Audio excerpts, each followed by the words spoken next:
This is actually a real life question and situation that we've worked through recently here with not just one, but several of our clients. And companies are now talking about um, doing something different than a traditional performance review. And some of them are absolutely adamant that they will not have a formal review process. And so I'd like to kick off our conversation today by asking you, Joey, just what are your initial thoughts? Do you think you think that's a good idea, especially since 91% of companies are still doing them annually? Well, I think that the annual performance review is still relevant, but it needs to function in a bigger picture of more frequent feedback.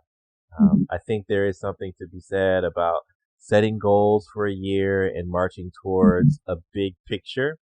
But Mm-hmm. there's also something to be said, and what's been the missing piece is helping people course correct throughout the year. Mm-hmm. So I think it's a yes and yes to keeping the performance review annually, but also equipping leaders to have more frequent coaching and feedback opportunities so that team members can grow.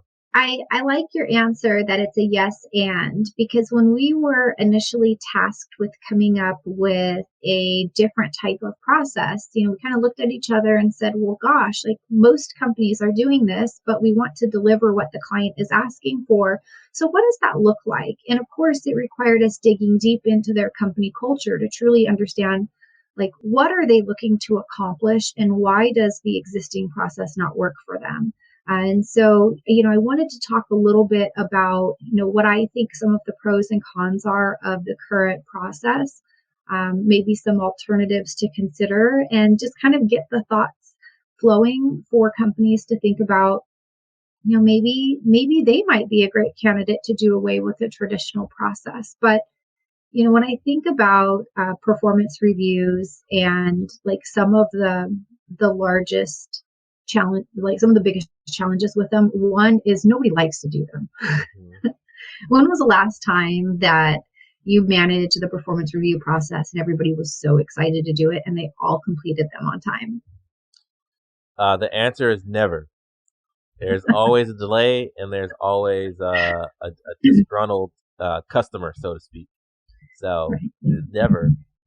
Right, right. So, certainly already trying to kick off a process that's like already met with resistance is, it's a challenge, right? Because when we're looking to try to get something good to come up it, which is course correcting and goal setting, it's not really a great foundation to do that. But one of the largest issues that that I've seen in being the reviewer of the reviews that have been written.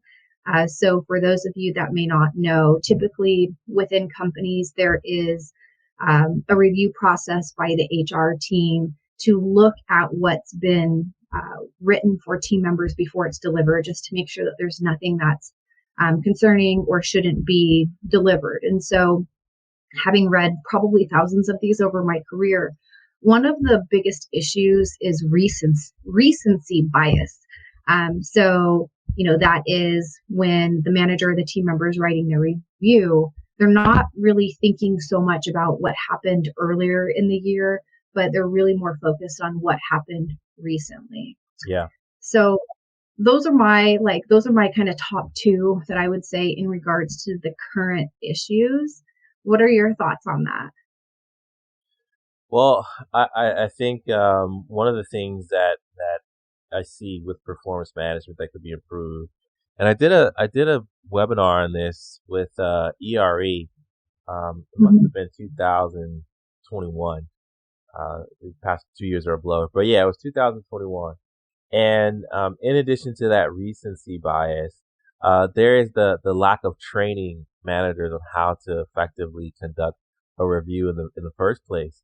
We often promote people to managerial responsibilities without equipping them on the soft side of giving Mhm. effective feedback, of understanding the value of coaching.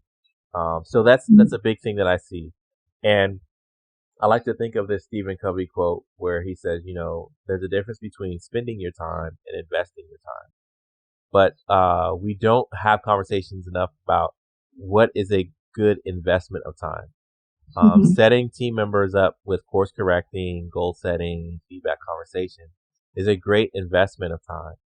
So that's the big thing that I see is not equipping people Mhm. to conduct these trainings Mhm. successfully, these performance management conversations successfully. Absolutely. And that's a big one.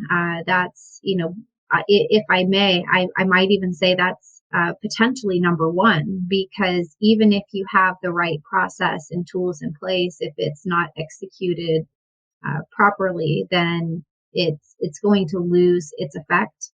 I'd also add to this that for companies that currently use anonymous peer feedback as part of their review process, I'd really encourage them to rethink that. I think that was, more popular, and still some companies still use it now, but I think it was more popular a little further back. But the issue with this is that it really creates drama in the workplace because team members are instantly going to think, who was it that said that? And then they're going to potentially start treating other team members differently if that feedback made them unhappy or uncomfortable or frustrated.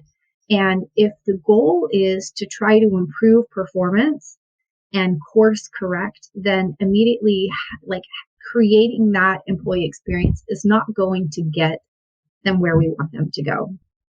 Yeah, yeah, it's that's a big point is Mhm. basically creating these can of worms of either emotion or sentiment Mhm. that we don't really know how to be responsible to steward Mhm. effectively. So that Mhm. is a big issue, for sure, for sure. Not just with performance management, but anytime there's either a disciplinary issue or if there's Mhm. a person that's bad for the culture and people are chatting around it. We can go Mhm. on and on about how poor Mhm. stewarding of feedback can hurt your Mhm. team. Absolutely. So there are definitely some alternatives to consider. But one item that I wanted to mention in regards to, kind of the con side before we start looking at some alternatives is that most existing formal review processes, they're time consuming. And I think that's one piece of why they're so dreaded is that I always say, Joey, it kind of feels like a homework assignment, kind of feels like Yep, a final. It's like, it's due, you're going to have to put a lot of work into it and you're not looking forward to it no matter what. yep. And then one of the items that I think could be potentially a pro or a con, depending on the workforce and culture, is that historically, a large part of performance reviews are focused on individual success. And while I think that it's important to give individuals feedback that's relevant, specific to their performance, when we think about goal setting, I think goal setting needs to be more like more on team success and measure on team success. Because if we're not in this working together as a team towards that goal, you're going to have people that are left behind, and you're going to have those that are going to run so far to goal on their own that they're going to leave part of their team in their wake. So, wanted to just kind of mention those items before we talk a little bit about some alternatives. Yeah. Yeah, cool. Well, let's go ahead and dive into some of the alternatives and land the plane. Sure thing. So when talking with clients about, alternatives that may work for them, some are steering away totally from that formal review process as we know it. Like, here's your form, rate yourself on this scale in these specific areas. And instead, they're doing something, say, for example, like a quarterly uh, feedback conversation that yes, it's still scheduled. Yes, there is still some structure to it, but it's not, hey, fill out this form, rate yourself. It's, let's talk about what were last quarter goals. How did we perform against last quarter goals? What were your individual goals? Have you met them? And if you haven't, then what do we need to do next quarter? So it's still having some of the same dialogue, but by doing it more frequently, then that recency bias that we talked about, it kind of doesn't matter because the focus of the conversation is on most recent performance. And when you're already going into it knowing, hey, I only have to focus on like the last 3 months, it's really easy to remember. It's really just going to be a structured conversation. For some companies, having that process is much more effective for them if their team is willing to embrace something that is structured but unstructured, if that makes sense. Mm-hmm. Yeah, it does. I was just gonna throw out maybe an alternative to the annual performance review is kind of just like how there are those planners out there that say, well, what are your top 3 tasks for the day, or what are Mm-hmm. your big rocks to move for the week?